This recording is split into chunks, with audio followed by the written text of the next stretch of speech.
And we are live. Excellent. All right. So, yes, we are here in the second part of our Get to Know the Crew interviews. I'm getting to feel like this is kind of like a Traveler After Dark kind of vibe. I'm getting like when I did the one with James and I started watching it. I was like, oh, this is almost like a talk show. I had my bourbon and Coke yesterday, and everything was just kind of quiet. All I need is like a little jazzy, tinny jazzy background, kind of music, just to kind of keep it going. That's the conversation I had with Jim. I was like, James was like, oh, cool, cool, cool. Yeah. Love it. so, so yeah, we are having our conversation with Elisa, who plays Ev.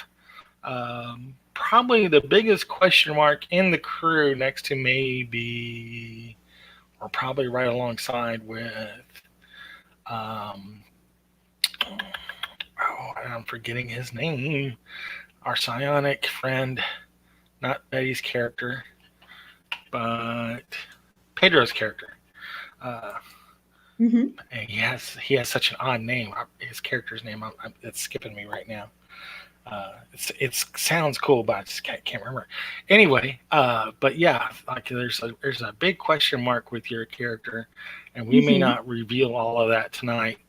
But I definitely wanted to get the crew, get to do this interview and kind of get everybody a better feel for what the character is, because a lot of times we jump right into the game and we're doing our things and stuff like that, and and we don't know exactly we don't actually get a feel for the character. So this is where I want to take some downtime and talk one on one with the players and talk about what their character is all about.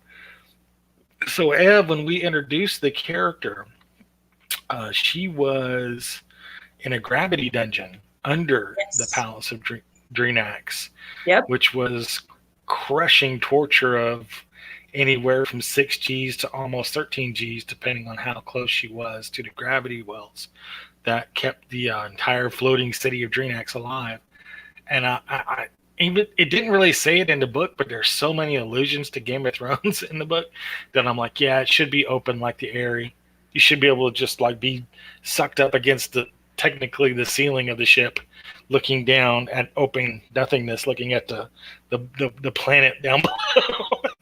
that should that should be your technic your actual ceiling as far as your gravity is orientated.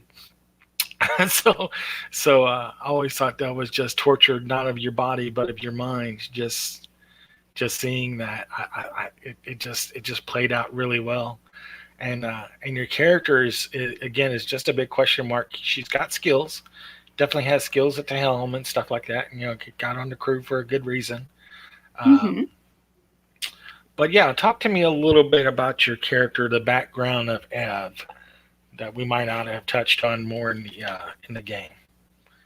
Well, Ev is a filthy surface dweller. She's a For stuff. Vespexer. Yeah. She is a Vespexer. Um, and she was perfectly content to be a Vespexer. At one Mhm. point in time, she had left the planet to see the rest of the universe. And that's where she got her navigation skills. I think did a couple terms in the scout service, correct? Correct. I Got mean, it. if Yeah. you don't have any money, that's a great way to sort of get the experience. Yeah. Yeah. Yeah. Absolutely. So she basically got to see life in the galaxy in various shapes and forms and realized kind of that it sucked just about as much as it did living back in, planet side in many ways, shapes, or, well, not the same ways, different ways, just Mhm. sucked. She missed her Yeah. family, she missed her friends, she missed her community. And while she's continuing to still make money that way, home based as time passed on. So, Cool. All right. All right. So, yeah, I mean, I saw your character come in, and it played out so well, especially with the way Sven slash Sir Alacrity just kind of jumped in and to fight. Because, like when I agreed to this fight, I was like, okay, she's got to get somebody to to be her champion, because she's just been destroyed. Yeah, in his dungeon. and Sir Alacrity jumped on in. I mean, Yeah. it's not like I made myself a particularly appealing, like, no, soul to defend exactly, considering that I Mm. straight up was like, I'm a murderer. I never said I didn't do it. In fact, I did do it, and I'm glad I did it, I'm but glad I did it.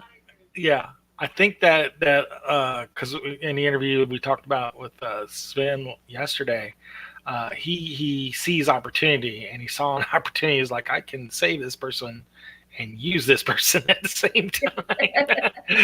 Oh yes, oh yes, and he he, made that and very clear.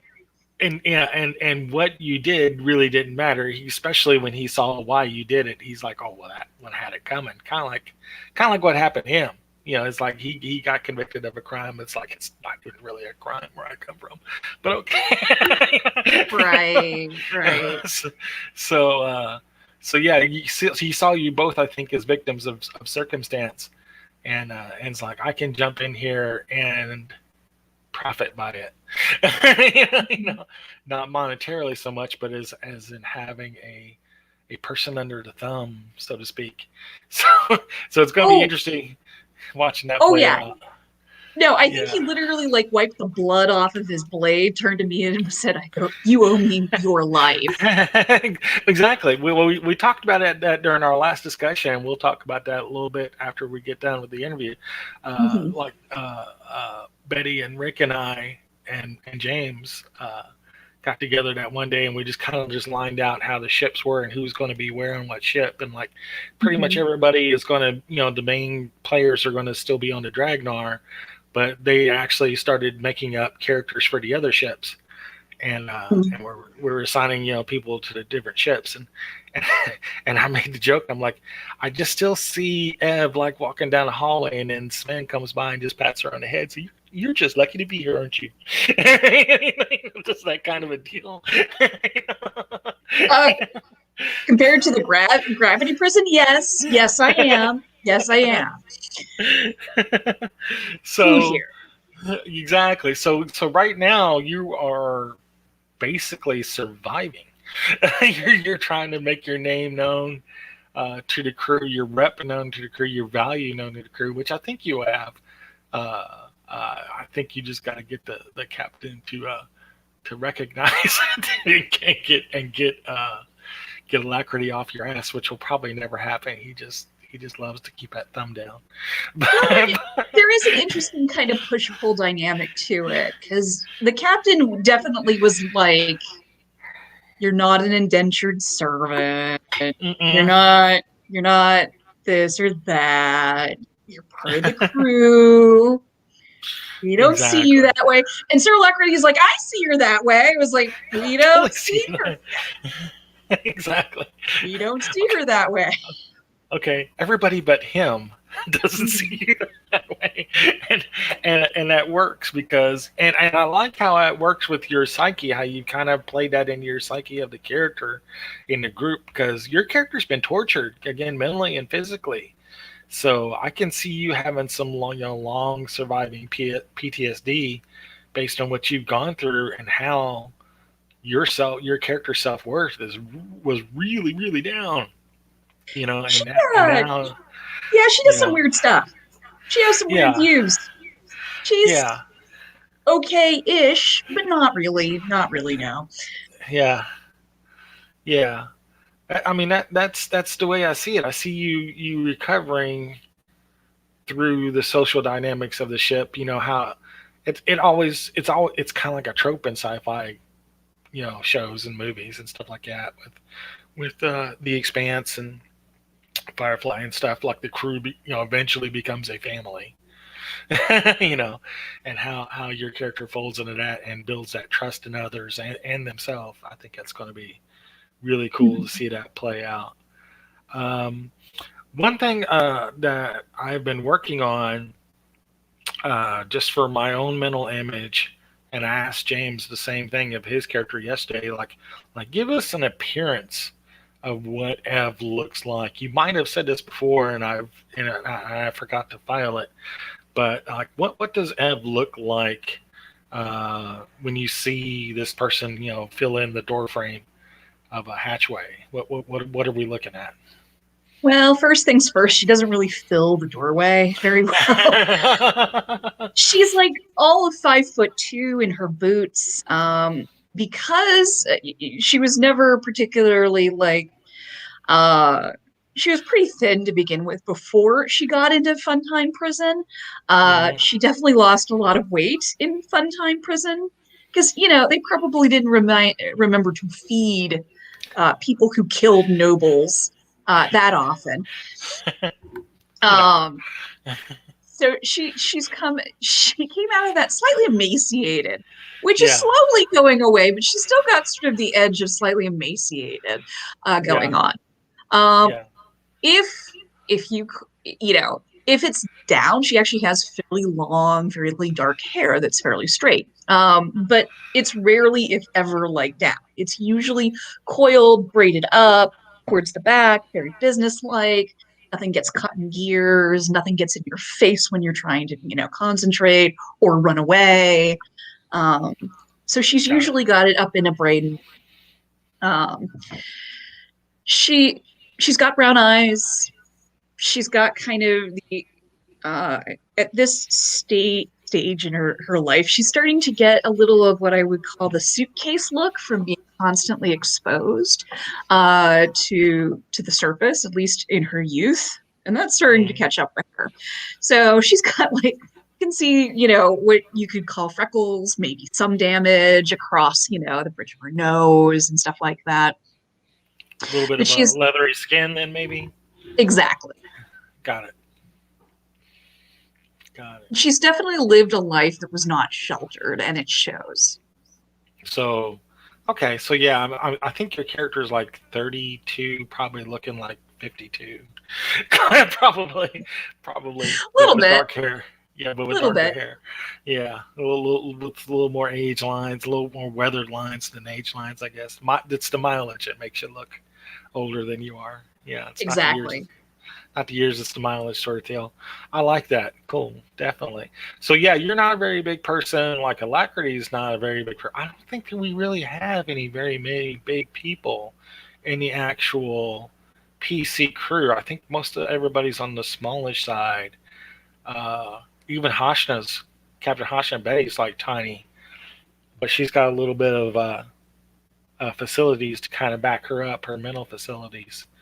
Um, uh, her sonic potential basically augments her body, kind of like Mhm. how being in the gravity dungeon augmented your body a little bit. I think your endurance is a little higher than normal. I think we kicked that up a little bit. Like Slightly, yes. your bones are a little denser. Your musculature is a little denser, being due to prolonged exposure to those high gravities, which it may wear off. I think you're keeping fit in the gym during the jump down time, Yes. so that kind of keeps that going for you.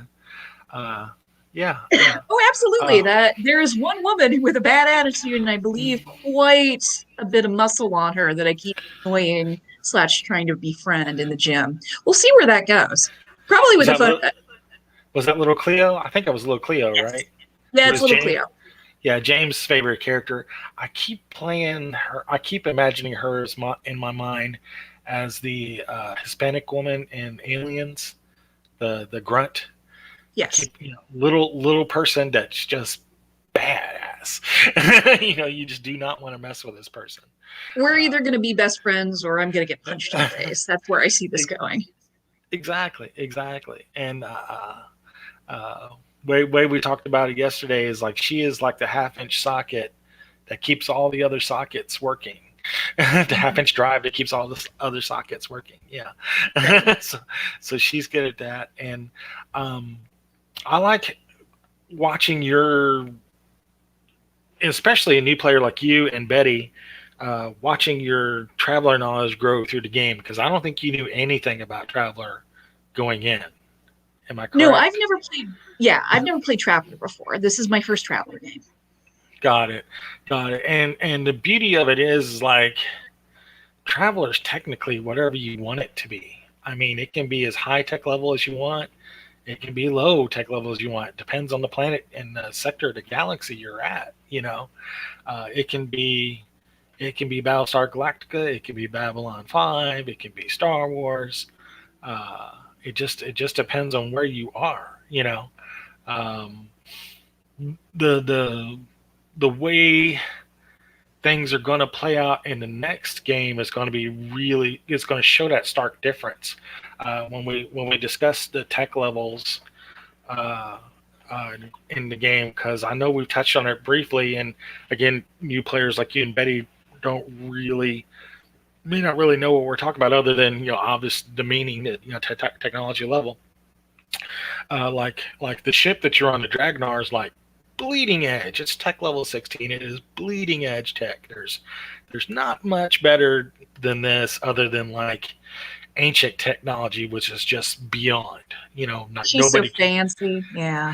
Exactly. You're driving a Cadillac, a Cadillacs, the Eldorado of Cadillacs, or even like a better version is probably like a super high end Tesla, but it is a supercar amongst vessels. Uh, so with that, like the normal traveler tech level standard is like for spacefaring is around tech level 10, tech level 12. Our time, like right now, 2021, is Hmm. considered somewhere between tech level 8 and 9. Like we haven't got interstellar travel yet, but like our Hmm. computer technology and stuff like that is better than what most tech level 8s are considered. Um, Right. we're right there. We haven't found that interstellar drive, which really kicks things on. Um, so yeah, tech level 12 is considered like the traveler standard if you're running around in the Imperium doing the business that most travelers do. The planet you're going to be on, it's going to be an interesting mix of like tech level 6 and tech level 12. So we're going to have, Interesting. yeah, we're going to have like some 1950s kind of technology, mixing Hmm. it up with, I want to say Babylon 5. That kind of a deal. Uh, it's going to be fun seeing how that plays out, because there are challenges to that, like a guy who's normally Hmm. used to operating a laser pistol will look at a revolver and go, "How does this work?" And vice versa. Yeah. Vice versa. It's a, it's Hmm. a it's a jump technology wise either way. So, um, yeah, because what we're dealing with next game is going to be um, a heist. You're going to do an actual pirate job, and it's going to be taking on this massive treasure ship, and you can't take it the traditional way. There's no way even your three ships is going to be able to take this thing down. It's an armored tank, you know, and so you guys are going to have to use a little subterfuge and a little ingenuity, and take advantage of some situations to get through it, and utilizing different things, including the tech of the ship versus the tech of the planet that it's on. So it's going to be really fun watching that play out, and how your character uh, works with that, because being a Vexpexer, you're kind of used to that kind of a thing. You're a scrounger by nature. Being a Vexpexer, Hmm. I often watch the traveler characters, the Vexpexers being like Fallout, characters, because Drinax Yeah. is destroyed. So Oh you yeah. know, you guys are just like etching out an existence, but even worse, trying to etch out an existence and give like, produce and foodstuffs like that to the floating city above, of course, Hmm.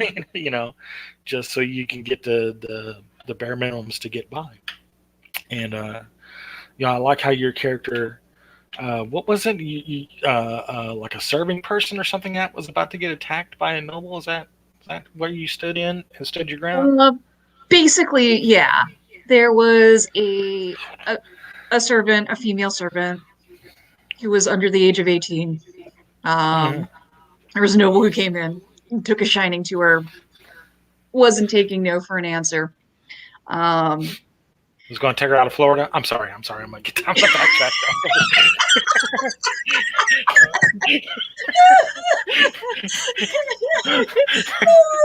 that's gross, but yes.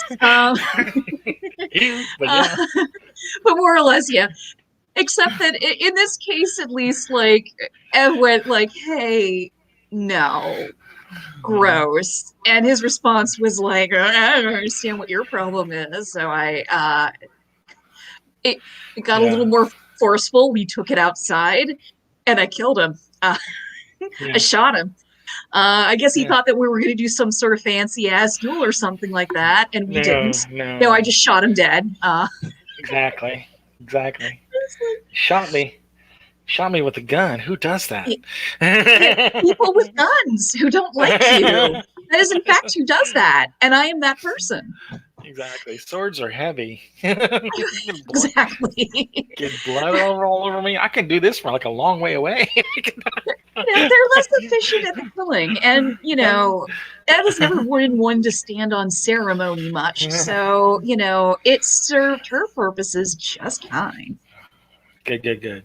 Excellent. Yeah, yeah. I like, and again, because again, that's your character in a nutshell. It's like, oh, it's this vagabond backpacker that is just eking out his living, and again, that noble's like, I do what I want. You're like, no, you don't, Right. and put a stop to it. And like, basically, that's where you were.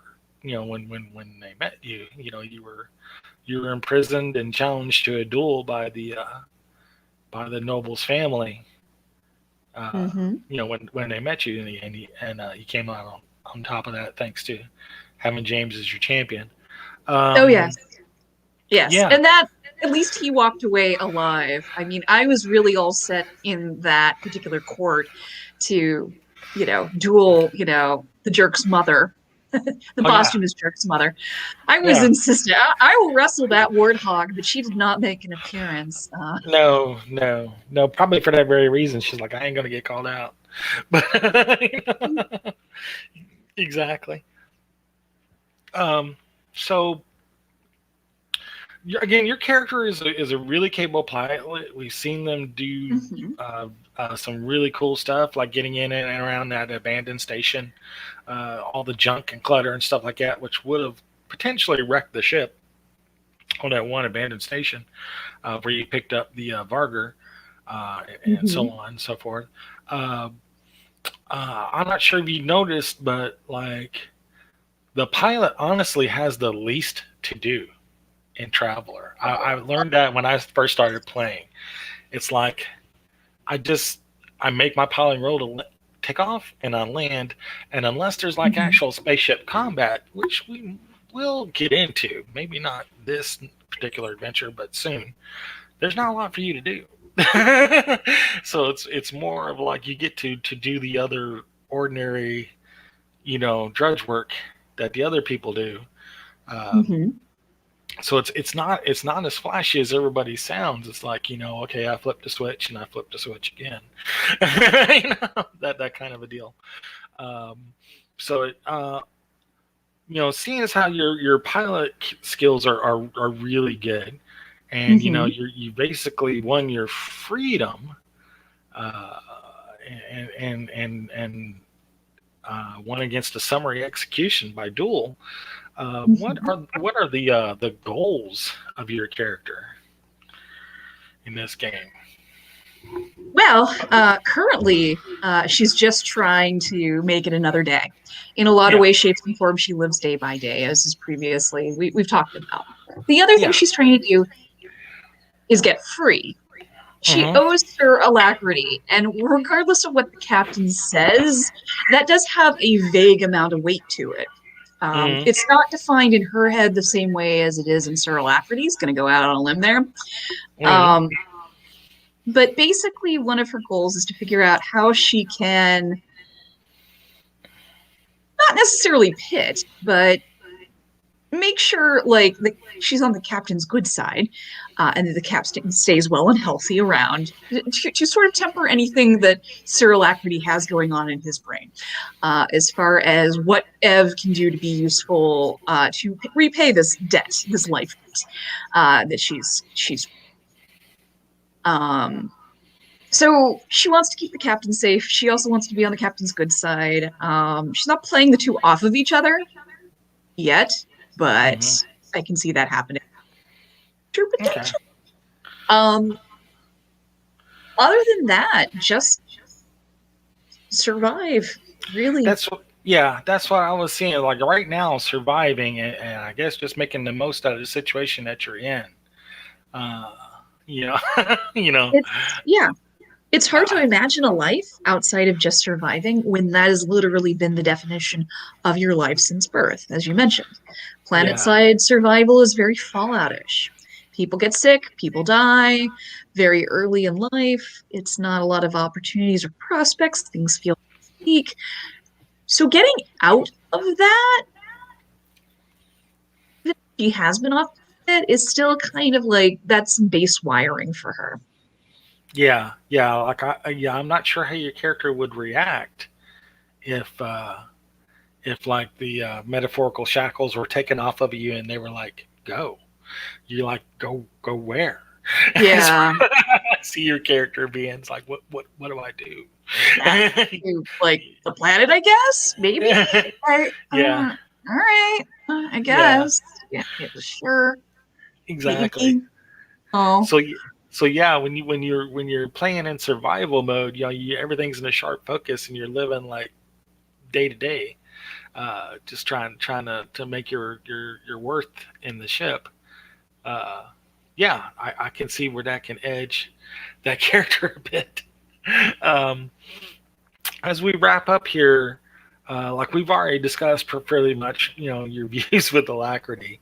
Um, what about like Ashna? I think again you're wanting to ingratiate yourself, I guess, so much for want of a better word, with Captain Ashna, Mhm. Betty's character, and just show her your worth, which you have, but I think you feel like you still have to do that, and that's cool. Uh, what about like Rick's character, the freaky scientist who is saying he's going to do crazy stuff with this with the jump drive and make it go faster, which is beyond all physics that you know. I mean, he seems nice enough. I mean, he's given Ev no reason to be wary. I don't think he has like a death wish or anything like that. So he's got that going for him. But he does have these ideas, and she's just a little leery that, like, if this goes sideways, does it take out the ship? Does it take out all of us? Are we stranded in space?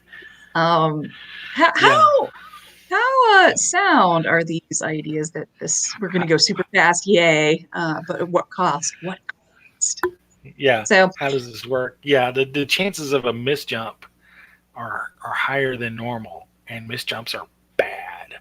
I mean, yeah, you can yeah, you can misjump and like, okay, we're on the other side of the solar system here, no big deal, we just didn't crash into a planet, that's great. right, Or we're like 20 light years in 20 parsecs away from anything. right. you know and there's no way we can get back. Because there's no hydrogen back in the tanks, we're deep space.